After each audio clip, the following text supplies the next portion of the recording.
Markus, niin mulla tuntuu. Hyvinkään vauhtipuista. Nyt on perjantai. Korjaisin sen verran, että tänään on lauantai. Eilen oli perjantai ja nyt on treeniä ja... Tänään on lauantai, tänään ajetaan lajittelut. Kyllä. Tervetuloa videon pariin. Perjantai-päivä ollaan ajettu harjoituksia, vapaat harjoitukset. Nyt lauantai-aamun treeneihin. Tänään on lajittelupäivä. Me kävitte tossa viikko sitten vähän ottaa fiilistä rataa ja kävitte siinä päivän pyörimässä tätä nykyistä layouttia. Tämähän on vähän erilainen, mitä täällä yleensä ajetaan. Joo, me ajettiin päivä täällä silloin viikko sitten ja saatiin silloin askelmerkit mun mielestä kuivalla tosi hyvin kasaan. Että siinä ei niinku ollut mitään, vaikka ei ollut päästy haastattelemaan vielä tuomareita, että mikä se on se haluttu ajolinja, mutta kyllä se löytyi tosi hyvin mun mielestä siihen, mitä tämän aamun kuljettajakokouksessa kuuntelin, niin se osuu se meidän linja siihen just. Mut ei mitään, meillä on auto lämpeämässä täällä ja me mennään ajaa aamuharjoitukset ja 10 itse asiassa, nyt on 9.30 kello, niin 10 alkaa lajittelut. Kyllä, eli 25 minuuttia treeniä ja lajitteluihin. Jep.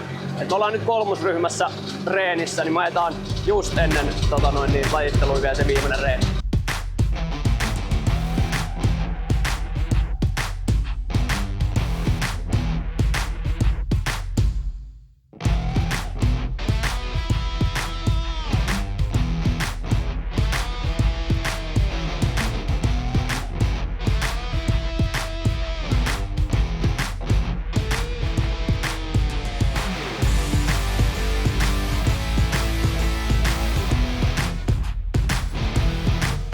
Drifting voi hyvin ja nyt päästetään Mikael Korkeakoski omaan vetoonsa kotiradalla. Katsotaan millaisen suorituksen pystyy vetämään todella päättäväisesti. Tulee ainakin entryviiva yli ja työntää todella isolla kulmalla nyt Korkeakoski. Tässä on nyt on hyvät elkeet. Nyt vaan pidät sen siellä mustalla. Pidät saman meiningin vedon loppuun asti ja tulee kyllä Korkeakoski todella näyttävästi. Nyt on fanijoukko ylpeänä. Tää on hyvän näköistä suorittamista. Sitten joutuu vähän korjailemaan puolenvaihdon jälkeen. Jotain siinä tapahtuu. Pelkääkö, että menee leveille. Kuitenkin saa paikattua vielä viimeiseen mutkaan ihan kohtalaisen hyvin, mutta jotain tapahtuu toisessa puolella. Olisiko teillä hetki aikaa puhua lajitteluista? Ois. Nyt tulkaa ensin osallistua arvontaan. Mennään katsomaan meidän arvontaa. Kultaharkon arvonta. Meidän pääyhteistyökumppani Arpo on jokaisessa osakilpailussa kultaharkon. Tuu parikolle ja se voi olla sun. Hyvä. Me ajettiin lajitteluveto number 1. Eka veto. Ajettiin ensimmäinen veto.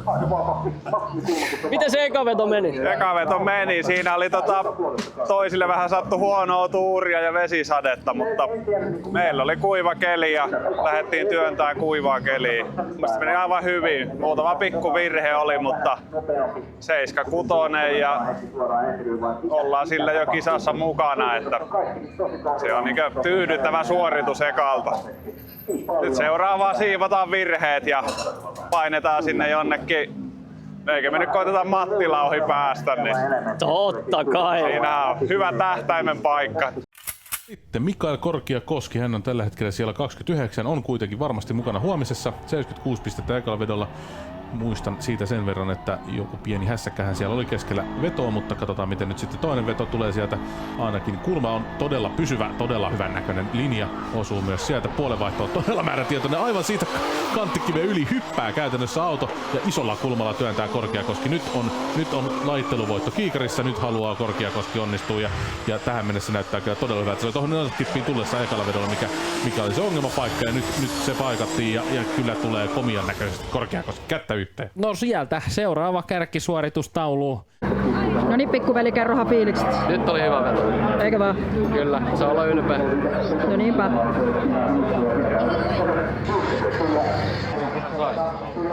Oli 8.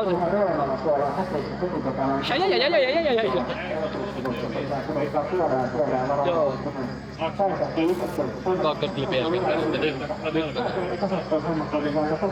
Hyvin se pysyi radalla. Ei mennyt hiekalle vielä. Ei mennyt hiekalle. Ihan sikana. Tosi hyvä.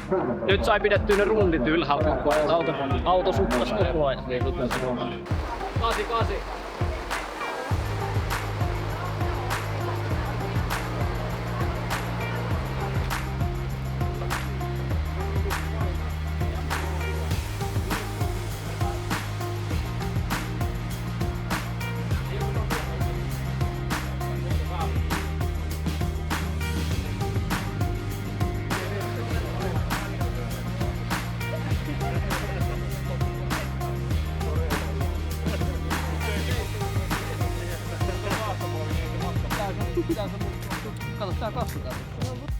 Tiesitkö, että kultaa ja hopeaa voi kierrättää? Jalonom ostaa kulta- ja hopeaesineitä ympäri Suomen. Lue lisää jalonom.com.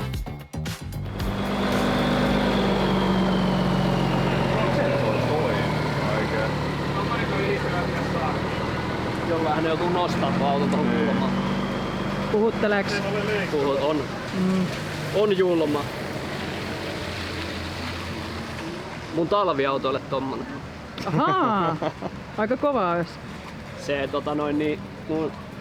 harmi kun mulla ei oo tiimipaitaa päällä, mutta meillä on täällä myös tämmönen yhteistyökumppani, Traileri Tukku. Saako niiltä Vink tommosia? vink.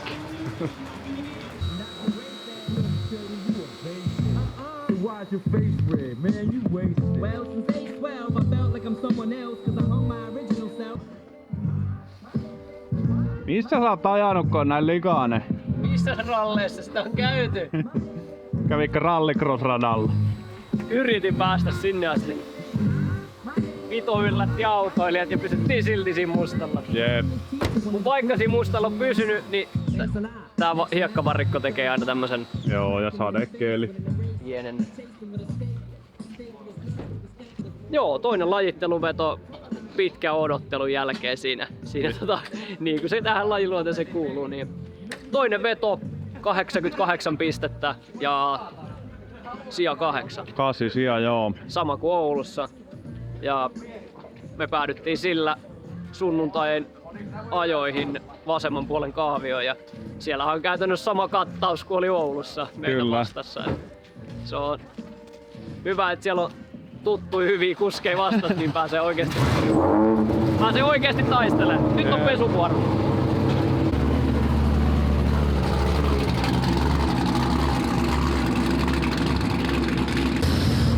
Katso, täällä ottaa eka.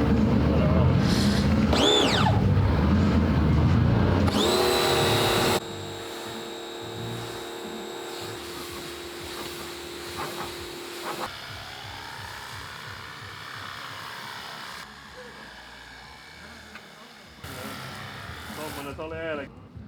Meillä meni 2 kampunia. Joo.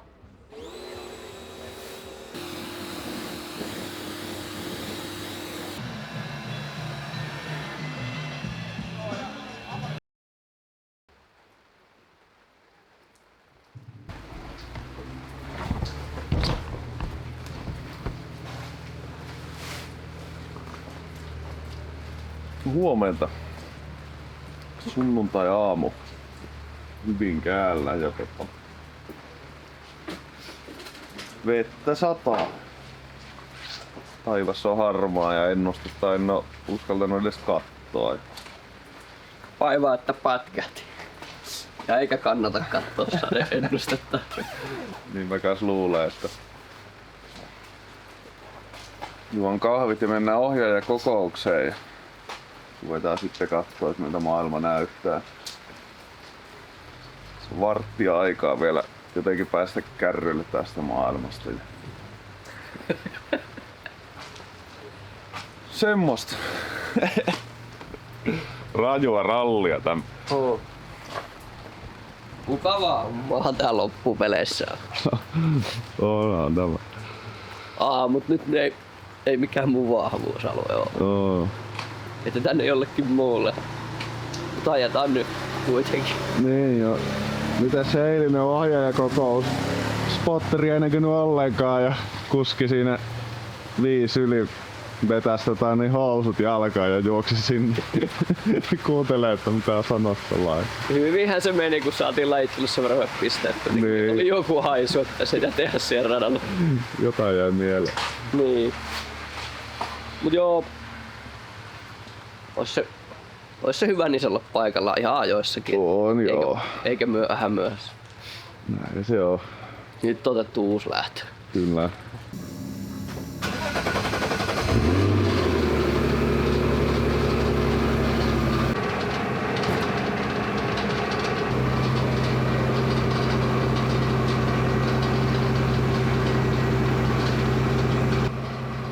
Missä sun kumisaappaat on? Jäi autoon. Okei. Kohta pitää ajaa ja kuski istuu aamupalalla tuolla. No mutta kyllähän ihmisen syö pitää. Niin. Se on sellaista. Antaa syödä rauhassa. Joo. Se sai samassa kulmapisteessä, mutta nyt saa jo niinku pienemmästä kulmasta koko paikan.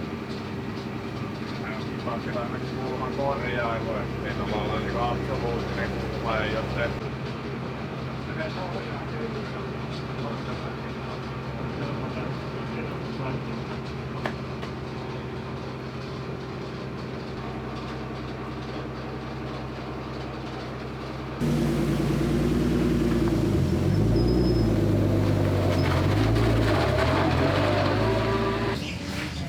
Tuolla oli Oulussa pieniä käynnistymisvaikeuksia silloin 3.2 meni heti one more timeiksi. Kokeillaan nyt vähän pikkusen enemmän laittaa hyökkäystä tähän touhuun. Niin ajetaan löysät pois heti harjoituksissa, niin jos se kisa lähtisi vähän rivakammin siitä liikkeelle. Vähän ätäkkiä. Niin, siinä on aina riski, että tulee pojille korjaamista ja aikaa ei käytännössä ole, että se on vähän riskialtista, mutta No mutta. ei siinä ole kiva hävitäkään ekaa paria. Ne on valmiina tähän päivään. Kato kun vähän hymyilyttää. Laitetaan rengasnäyttely. Niin se me, Käytetään, niin laitetaan. se me osataan. Ja Otto sitten tekee oikeat hommia. Joo. Joo. Kohta se täyttää tuota samaa rengasta ja hetken päästä taas tyhjää ja näyttää niin kiireisen. No, erittäin tärkeää työtä tämä. On. Jokaisella on joku tärkeä rooli tässä tiimissä. Oh. Jotkut juo kahvia ja Mä lähden töihin. lähdehän siihen.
Mikael Korkeakoski, laitteellinen siellä 25 Jeremias Östman, Korkeakoski BMWllä, Östman laivan kokoisella Toyota Aristolla.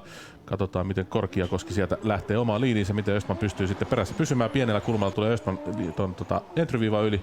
Sen sijaan Korkeakoski tulee todella isolla kulmalla sieltä koko ensimmäisen mutkan läpi, vaihtaa puolta sinne ja todella isoon kulmaan ajaa Korkeakoski kyllä autoon. Ja on nyt Östmanilla on kyllä tekeminen, että pysyy tässä kyydissä mukana. Todella kovaa kyllä nyt kehittää kyytiä. Korkeakoski menee vähän ylikulmaa, saa kuitenkin pidettyä Sladissa iso virhe kuitenkin. Tossa kohtaa auto hidastuu todella paljon ja Östmanin onneksi nyt ei ollut aivan siinä luukussa kiinni, jolloin varmaan olisi kolissut ja nyt viimeinen mutka vielä oli kyllä Korkeakoskella, oli kyllä siis aivan millien päässä iso miinus. Sai kuitenkin jotenkin korjattua sen, mutta kyllä siitä varmasti pieni miinus nyt ainakin korjataan tosta kohtaa. Sieltä peukut lähettäjä nappaa kuljettajilta. Kuusissa palaa aivan näillä hetkellä. Vihreä valo sitten saa suorittaa. Korkeakoski ottaa pikkasen ennakkoa siihen ja Östman lähtee sieltä ottaa kyllä koko radan haltuun. Kanttikiven päätä kerää kyytiä. Korkeakoski lähtee siitä haastamaan, että mihin suuntaan mennään seuraamaan Östmanin linjaa. Ja Östmanin linja on todella leveä kyllä hänelläkin ja melkein liian isoon kulmaan karkaa sitten Östmanillakin puolestaan jo heti tuossa ensimmäisessä mutkassa. Saa kuitenkin pidettyä ihan hyvännäköisellä linjalla, joskin vähän leveällä tulee koko aika Korkeakosken on hyvä siinä perässä tulla. Katsotaan nyt sitten, miten tää menee. Östmanin puolesta menee ihan hyvin, mutta karkaa sitten taas puolestaan ennen puolenvaihtoa todella leveille. Ja nyt sitten on Korkeakoski ongelmissa puolenvaihdon kohdalla, koska tilaa ei oikein taha olla, koska Östmanin ajolinja karkaa liian leveille. Tästä puhuttiin myös kuljettajakokouksessa ja sanottiin, että se on liidin vika, jos menee liian leveille ja tila loppuu chaseistäkin. No niin. Turjeisiin ei oikein päädy sieltä samaan tahtiin yrittää ajaa kiinni tässä kohtaa, mutta sillä Matsilalla on nyt ottaa kyllä todella Olinomainen pyörättää. Pystyy pitää aika nätisti.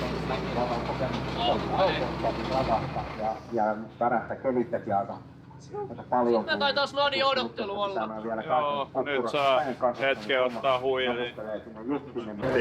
Nauraa, nyt tulee revanssi selkeästi. Ottakaa taas lohdutuspalkinto. Meillä on vasemman puolelta kaaviossa taas kaikki samat nyt. Juu, sitä mä nauraan, niin miten voi ottaa. Nyt se oli vähän eri järjestyksessä osa. Meillä Joo, no ei se mitään. Se on onneksi lysti tulla, kun tietää, ettei tapahdu mitään ihmeellisyyksiä. Vastaan soittaa urakalle.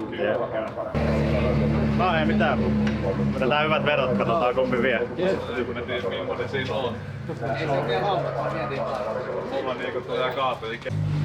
Tässä HHP:n tiimissä tiimi seisoo ja kuski hoitaa hommat alusta loppuun. Ihan itse vaan. Ja tietenkin pitää kuvaa, että Ottokin tekee töitä, koska Otto tekee tämän tiimin kaiken duuni. Työmyyrä tässä joukkueessa. Meidän ajattelijoita on monta. Aivan pari rengasta. Työntekijöitä aika vähän. Kyllä me ollaan tänään tehokkaasti mietitty asioita, millä me ei aiota tehdä yhtään mitään tässä vaiheessa. Mietitty asioita, mihin ei kannata koskea. Mutta eikö se ole se niinku mukavin prosessi? On. Niin. Se kato olonsa viisaaksi, kun askelee edellä. Niinpä. Mä sain sen siihen suunnilleen, mutta nyt siitä on menty sit vähän liian kaukana siitä seinästä. Se on ollut vähän konservatiivinen. Nyt mä tuun kaasuun siihen muurille. Se puolenvaihto ilman käsijarrua, niin muurille tulla. Muurille saa asettaa käsijarru kulmaa ja sit mennä se. Nyt mä tuun näin. Mä sanoisin siihen, että jos se veto menee muuten hyvin, niin sit otan pikkujarru, mutta jos tuntuu, että siinä on jotain feilua, niin sitten... Joo. Siinä on kohta, millä voi paikata, mutta älä tee muutosta, jos se on hyvä. Kaikki muu on hyvä. Kato, pitää ajatella näitä asioita. Ja vähemmän me muutetaan mun ajamista, niin sitä parempi se on. Kohta selviää, tarkoitan hyötyä vai haittaa tästä. Se on mun ajolle varmaan parempi. Nyt siis vastakkain Mikael Korkeakoski, Janne Mattila laitteluiden 8, Korkeakoski laitteluiden 9, Janne Mattila molemmilla melkein 90,86, Mattilalla 88 laitteluista. Korkeakoski lähtee tekemään flikkiin, Mattila lähtee siihen perään, tulee aika suoraan auto. Korkeakoski menee nyt todella isoon kulmaan, pystyykö pitää hallinnassa, kun ihmeen kaupalla saa pidettyä vielä koko mutkan ajan auton todellakin hallinnassa, ja Mattila pääsee siihen ihan kantaa kiinni, ei anna tuumaakaan nyt periksi tässä kohtaa. Ja on kyllä hapuilu, onkohan pitoeroa nyt sitten kuitenkin tuossa radassa, alkaako se kuivumaan jotenkin paikoitellen, ja se aiheuttaa nyt sitten ongelmia kuljettajille. Nopeasti se muuttuu se olosuhde, ja kyllä Korkeakoski joutuu paljon korjausliikkeitä tekemään. Tulee kyllä kokonaisuutena kuitenkin katsottuna todella isolla kulmalla koko vedoaja ja koko matka, ja siellä käy ai sitten osuu autot toisiinsa, ja Janne Mattila spinnaa siihen, kummankohan syyksi tää nyt sitten kirjataan, niin sitä on mahdoton sanoa, mutta siellä on fanijoukot, Korkeakosken fanijoukot kyllä mukana ja lihattu päähän, ja mietimme, niin Korkeakosken tämä pitäisi vielä, mutta katsotaan, kaikki on mahdollista. Mattila tulee sieltä omaan liidinsä, tulee todella aggressiivisesti, tulee todella kova, kyllä kipittää, kyllä A ja 86 todella hyvin koko ensimmäisen mutkan läpi. Sieltä Korkeakoski nyt vähän jotenkin tekee hitaan puolenvaihdon ja on vähän ehkä ongelmissa, pystyy kuitenkin mätsäämään sitten mutkan puolivälissä jo oman kyytinsä tuohon Mattilan kylkeen. Mattila ajaa hyvää suoritusta. Nyt näyttää siltä, että se vähän kuivaisi ehkä tuossa 3-4 puolenvaihdon kohdalla toi rata, ja se saattaa sitten lisätä pitoa, mikä aiheuttaa omat liikkeensä. Mattilalta hyvännäköinen liidi kyllä ilman mitään suurempia ongelmia. Nyt sitten Korkeakoski koittaa päästä siihen iholle. Tapahtuuko samat kuin toisen kierroksen? Ei tapahdu. Molemmat autot tulee kyllä siitä ihan niin kuin kuuluu. Ja aivan sanotaan, että näin niin kuin oppikirjamaisesti niin Mattila sitten oman tuotemerkkinsä tekee ja pudottaa takapuskurin tuohon aivan maaliviivalle. Hei Mikael Korkeakoski, nyt teillä on ollut sellainen battle, että ei meinaa tulosta saada. Mikä fiilis sul jäämisestä? No nyt on kyllä paha sanoa, että kumpi meistä voittaa. Jätetään se tuomareille, mutta mä kyllä nautin täysin sieluin niin tuosta ajamisesta, että siinä oli vähän kollaria molemmin puoliin ja sai syöttää. Hieno homma. Eli pientä pusuttelua poikien kesken. Hei Janne, samat mietteet sulta. Mikä fiilis? Ihan hyvä fiilis molemmille ja hyvä ajo, tosi pieniä virheitä. Et jos se on tiukka, niin laitetaan OMT. Sitten se on selkeä. Jes, näinhän me tehdään. Kiitos pojat molemmille ja tsempit. Kiitos. Kiitos paljon. Ja kyllä vaikuttaa siltä, että nautinto on ollut sellainen, että kyllä ainakin kuljettajat mielellään tekis OMT-menotkin. Katsotaan nyt, tuomaristo on päätöksensä tehnyt, kumpaan suuntaan kääntyy. Ja tästä parista menee jatkoon Janne Mattila. Kerro sun päivästä. Heräsin. Join Hyvä. kahvia. Hyvä. Tulin tänne. No niin. Oli hyvä mieli. Mä oon tosi surkea tällaisessa. Niin. Joo. No oliko sulla mukava päivä? Oli tosi kiva päivä. Oliko pulssi 200 kertaa? Pitäisi oikeasti joskus laittaa siis sykemittari. Niin. Koska mä tiedän, että se on korkea. Mm. Mutta oli muuten ihan hyvä päivä, mutta kyllä vähän paha mieli tuli, mutta onneksi Mattila voitti kumminkin. Mutta mä jätän sut yksin höpöttää, kun sä oot paljon parempi ja höpöttelee yksin. No ainakin kokeneempi. Joo, kiitos hei. Päivä olisi pulkassa Hyvinkäällä. Meidän matka päättyi tänään top 16 Mattilaa vastaan. Siinä oli Miklulla liidissä pieni ajovirhe. Ajo liian läheltä seinää ja osui rengas siihen betoniseinään ja se vähän työnsi autoa eteenpäin, mikä johti sitten Mattilan pyörähtämiseen ja se tulkittiin meidän virheeksi. Siinä ei sitten oikeasti ole hirveästi tehtävissä, että ajettiin seissi siihen perään. Ja pieni virhe, mutta ihan ansaitusti lähetettiin meidät kotiin. Ja katsottiin tuossa äsken kilpailut loppuun. Mattila ajoi hienosti ykköspaikalle ja ihan oikea mies palkintokorokkeella. Petrus Tölli taisi olla toinen ja Roni Kourikohan oli sitten kolmas. Tapahtumiakin riitti kyllä. Että autoon ei sen isompia vaurioita tullut, että vähän kuituosia joutuu korjaamaan ja maalaamaan, mutta se on ihan normaalia. Täällä on kovaa kyytiä, pakkaukset käynnissä ja piuha äijä vaan höpöttelee kameralle, niin varmaan lyö vehkeet kiinni ja mennä auttaa, niin päästään joskus kotiinkin. Sieltä lääkittämistä. Mun pitää dokumentoida tämä työ. Mä en ole kertaakaan kuvannut pakkaamista, niin nyt sä teet nyt mä ajattelin. Oikeaoppisesti, selkä suoran. Kuule minä vanha kuule hoitaja. Sä oot vanhuksia nostellut. On sitä. Juurikin sitä.